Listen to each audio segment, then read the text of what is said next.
All right, y'all. Riding with Prime. I'm gonna give y'all a driver lesson, all right? Show you how to drive. Watch this. All right, here I am. This is the third lane. It's the middle lane. That'll be considered the first lane. On shoulder ahead. So this lane is really considered the fast lane, right? We're on the Grand Central. You see those there, those are like potholes. You want to stay clear of those. If it's raining, you always want to stay in the middle lane. You always want to utilize all your mirrors. Utilize all your mirrors. Be mindful of your speed. The reason why they got it out here, 50 miles per hour, because in the event if you was to crash, you know, the probability that you'll survive is higher than if you was going over 50, and also you actually hitting somebody in that regard, as far as how likely them surviving opposed to you going over 60, 65. Now, you know the cars, sometimes some cars are meant to go 160, right? But we know we can't really do that. So if you feeling the need for speed, my encouragement is to always stay in the middle lane. The fast lane and the quote-unquote slow lane, which is this lane right here, a lot of times they have potholes, they have cracks and everything. So, you know, in the event you going fast like that, man, you wind up hitting one of these things. It'll throw your whole balance off and you wind up crashing. And also, right, when you're going excessively fast, which I don't encourage you to do unless you're an experienced driver like myself. I've been driving for over 30 plus years. I know what I'm doing and everything. You know, you always want to be mindful. Use your indicators, but you always want to be mindful. Use your horn. If you're going excessively fast, and say, for example, you see how I just hit a pothole. You heard that bloop, you know, and that was in the, that was actually like a speed bump in a sense. That tears your car up. But back to what I was saying, if you want to go exceptionally fast, you got to let the other cars know. Everything, when you're driving, remember, you're not verbally communicating. So how do we communicate? We communicate with our horn, and we also communicate with our indicators. You know, so if I'm going exceptionally fast in that aspect, you know, as they say, driving like a maniac, I'm honking, I'm blowing my horn because I'm letting the car, you see how that guy on the bike, he's zigzagging. You got to be careful you riding the bike. You do stuff like that, one mistake can cost you your life. So don't be foolish doing that, especially with no bodysuit on. In the event you fall, now your skin is all scraped up and you got to get a big skin graft if your insurance or you can afford it. So when you're going exceptionally fast, you know, you let the car know that's on your right or to your left. That by you honking them, you let them know they're coming. At least they're all aware, you know. And a lot of times, you know, most of us, we like to drive using one arm, whether the left arm or the right arm. When you're going through, when you're turning, right? Like I'm coming up on this little curve right here. This is very shallow right here. You know, you never accelerate while you're going through, when you're turning, going through curves, you know.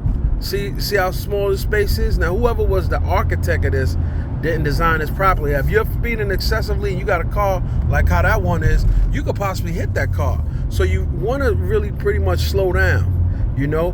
What I like to do in that aspect, I keep a distance because I don't like to drive next to cars, and I definitely don't like to drive next to buses, especially trucks. And in that regard, it's not an issue of fear, it's an issue of caution, you know. Anything can happen. You see how both of them cars, they turn in the same lane? That could cause an accident. And you see the distance that I got right here? My son is called, I have to call him back. The distance that I got right here, that's a good enough distance in the event. Even if I'm driving real fast, you want to keep a distance like that in case you have to brake suddenly. If you're riding bumpers like guys be doing at times, the reckless drivers, if that car in front of you brakes, it's over. You're going to hit that person in the back and you're going to be held responsible. And not just considering that, you're going to tear your whole front of your car, your engine up, and tear yourself up, depending on how fast you're going, how much the impact is. So you always want to give yourself an ample amount of room. This is good enough space and everything. Even if you're driving fast, you give yourself ample enough space, you know. And I encourage each and every one of you, do not drive fast unless you know what you're doing. You want to be mindful too, you know. You got police, they will pull you over with these speeding tickets. You know what I'm saying? You got to be mindful of the signs as well. You know, put your Waze app on, because your Waze app will tell you if there's accidents ahead, potholes and everything. That's why Waze is the best. Shout out to Waze. you know, for the plug. I'm on a Jackie Robinson right now, right? I'm headed to Brooklyn, going to church, and Jackie Robinson, you want to be careful. You know, Jackie Robinson is good. Back in the days, they didn't have a divider. So imagine, people used to go crazy, driving excessively and crashing each other. You know, they put up a divider in the 80s at some point. I don't know when, because I wasn't even born. This is what I was told, and I did not do their research, so please don't hold me accountable. I don't know the exact year date, but I know definitely when I was born, and I believe the stories. That's why you have a divider, you know. So usually if accidents see on the Jackie Robinson, it says 45 miles per hour. So if I'm going over 45 miles per hour, in the event I hit another vehicle or an individual, you know, I put myself, them, and the other individual at harm's risk even more. And I'm not advocating hit people, don't get me wrong. I'm just saying in the event of an accident.